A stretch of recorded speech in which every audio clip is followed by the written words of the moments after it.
Well, here we are, only about 2 weeks, week and a half after the last kiln opening. I had a few things I wanted to do for Christmas and for friends and family, and I wanted to repeat some of the ones we've done before. So yeah, no further ado, let's have a little look what we've done. So just a few in here, not many, but I've repeated that fantastic finish with the textured amber brown in a big bowl with the true Celadon. So a big version of it. Let me come to the camera. Absolutely, God, I did a little bit different this time. I left much more area textured amber brown. I did thick band of the rainforest first, then higher up the emerald falls, then the bluestone, and then the oatmeal. But I decided that I didn't want to lose the textured amber brown on the outside. I wanted to keep that as it was. So what another win-win. I think, you know, just to get that finish is fantastic. What I have noticed is I need to recap now on my cookies. I caught my finger because a little bit got caught on the cookie. Ammonium hydrate. I think if anybody has any comments or thoughts on how they look after their cookies, how long a cookie lasts, that would be really appreciated. Then I have done another lamp for a house. Well, hopefully that was for a commission, but that hasn't actually happened, and I've got a friend moving into a house. That might be a nice answer for him. But this time, if everybody remembers, the last time I had the situation where I put the wadding on the bottom and the wadding moved. This time I put a structure in the bottom to maintain it, and that is textured turquoise on the top. Just beautiful, beautiful, beautiful colour. The textured turquoise came to there, the copper went above, and then I put a band of oatmeal above both. So I had this draining over. That I've got there. It's very heavy, but so that is wonderful. That's come out perfectly. Then this was a little vase thing that went wrong, and I folded it over and put holes in it because I'd seen people do things like this for earrings, little jewellery box. That was glazed before. And it matches this one. Let me show you what I talked about before, but I haven't put the let me come around here. If you remember, this was the one that was a cup that went wrong, and I cut the side off and made it into a candle for a candle, and I'd put a little bit of the snow around the top to give me that texture.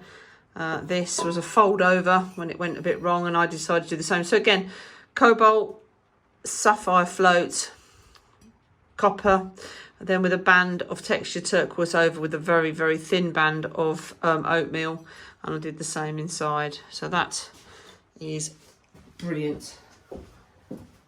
Now, I keep making these silly little things. I don't know if you've seen them, where I'm sort of flattening out, trying to get my head around, and I've got some new glazes. So this was the new vintage gold, and then I put palladium round the outside.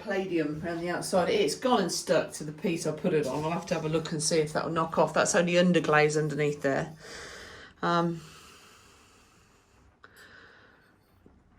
That's brilliant, you know. It just looks like a piece of metal. It looks like I've made it out of I can't say pewter, that's not quite the right word. But so that was all done in the gold first, and just the palladium round the tips, and the palladium more in the middle there. It's brilliant. And then a little bit of a deviation. I've been watching John the Potter with his Mayco colours, and I have gone with, let me just get this right. This is going to be Winterwood with Aurora Green over on a little carved planter. That's really got some really nice oil spots going on. Actually, it almost looks like what do you call it? Stone. So that's nice to try.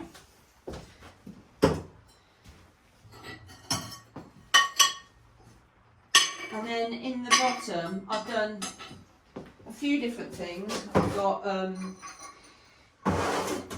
little sake cups that I wanted to try and see whether I could make all of them match. What I might do actually is bring the camera over to show you the inside here. Okay, so I've done an ashtray using the red, the orange, and the magma. These are the sake cups, so they were to match the bowl that I just did. And then these, I'll show you in a second, are a friend of mine wants some mead mugs and a couple of samples. Let's have a look and see how. Oh, so I just dropped the one I wanted to see. I don't know which one, that was the one that was still up. So that was an 8, because I decided this time to go 6, 7 and 8 to see how on the bottom shelf what was happening. So that's fell off, but that was an 8 anyway. So the 6 is right down, 7 again on the bottom has touched down, but the 8 was still standing. Okay, let's pop this back up here, and then we'll have a, let's look at that ashtray first. You know, I swore I was never going to make ashtrays. It's got sharp bits on it as well. I keep getting these sharp bits off the other things I've got to clean up. It's ended up really light. But this is that Mayco, that's the dark magma, and the Terracolor on the inside. And that has really worked well. Look at that. I mean, I just wanted it to look exactly that way. I didn't put a lot to the bottom, one coat, and then I built it up thicker and thicker and thicker on the top. Clearly it's where the red has slightly overlapped. It's got a slightly different texture than I wanted, but the outside is just brilliant. And then in there I did the red with the little blobs of orange. The red's on the outside, orange on the inside. That's nice. So let's have a look at all these sake cups first. They have, because the sides are so angled, they have gone all the way. We've lost the textured amber brown in the bottom. I didn't want the oatmeal too much around the outside again. Got 8 of those.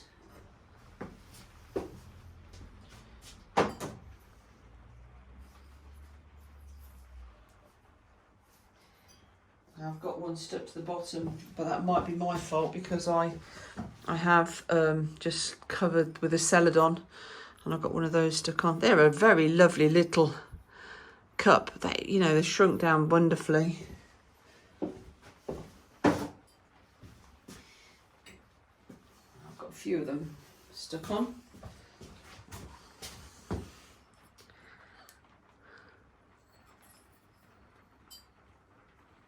That texture amber brown has changed colour with it being slightly hotter, because I'm sure my upper shelf isn't so hot.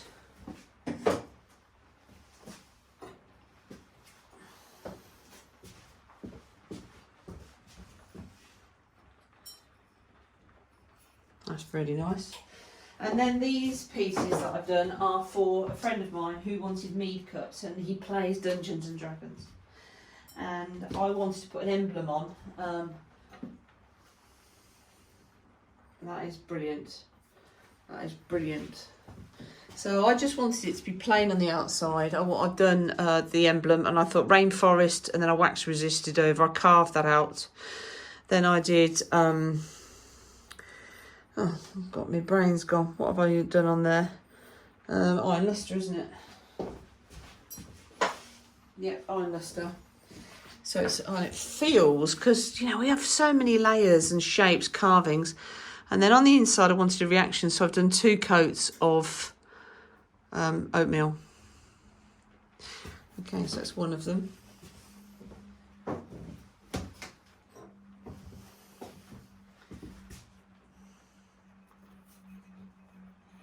That's really, he doesn't know these are coming, so this is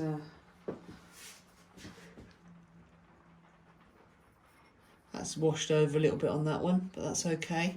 I was worried. I knew that iron luster wasn't going to move, and I, you know, so I knew that maybe some of it would fall on, but I knew that iron luster, as you can tell by that bottom line. But that's why I put that the carving, so that I knew that the glaze would stop.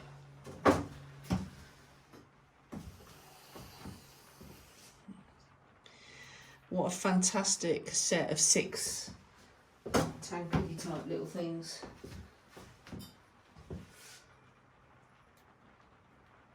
That's superb, very good. And then I did a few test tiles now. What did I do?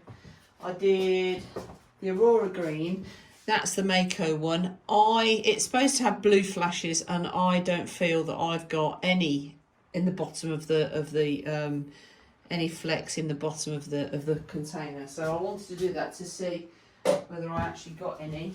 This is a new Celadon, because I wanted to just see how much brighter. That's the Jade Celadon, and I wanted to see what that was like in comparison to the Rainforest that I use a lot.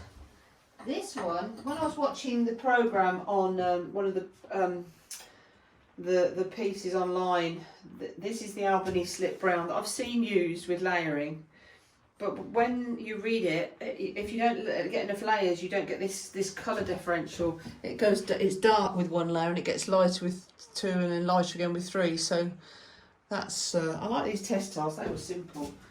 I'm quite pleased with those. Then that ran a lot.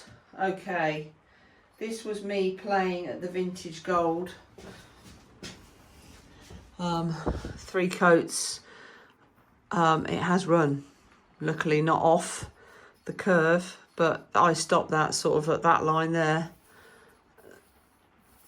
That would have been at a 7, and I need to find out, that maybe needed to be fired a little bit less. Then we got palladium and palladium.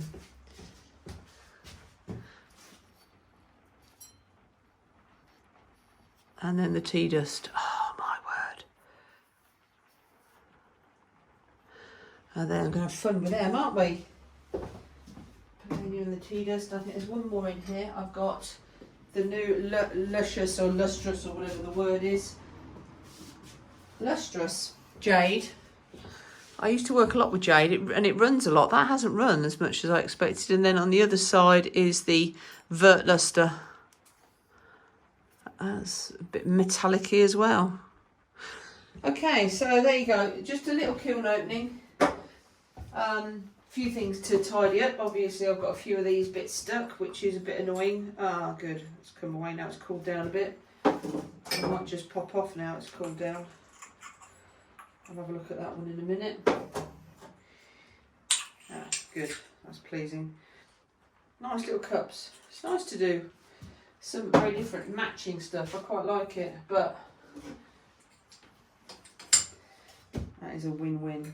I don't know if the camera can pick up, now that this has moved and I've done it slightly different, how fantastic these blues are up the top there. I just look at that blue. I've left it on the rim. I wanted it on the rim but not on the outside. Look at that. Yeah, very, very pleased. So thank you again for watching. Just a quick little catch up there. What I do want to know, if anybody gets to the end of this video though, is cookies. How long do they last? Should you just use them a couple of times? Will they work if we put on them the same as we're putting on our shelves, the ammonia hydrate with the clay? I can make it as a paste. So that will be very helpful if anybody's got any ideas or thoughts on that, because that's something that I've now got a bit of a hurdle with, and really the next thing I need to make is loads of cookies, because these are certain now I'm getting little bits attached to them, and they're sharp, and clearly I'm not doing something quite right with that. But thank you for your time, everybody. Speak to you soon.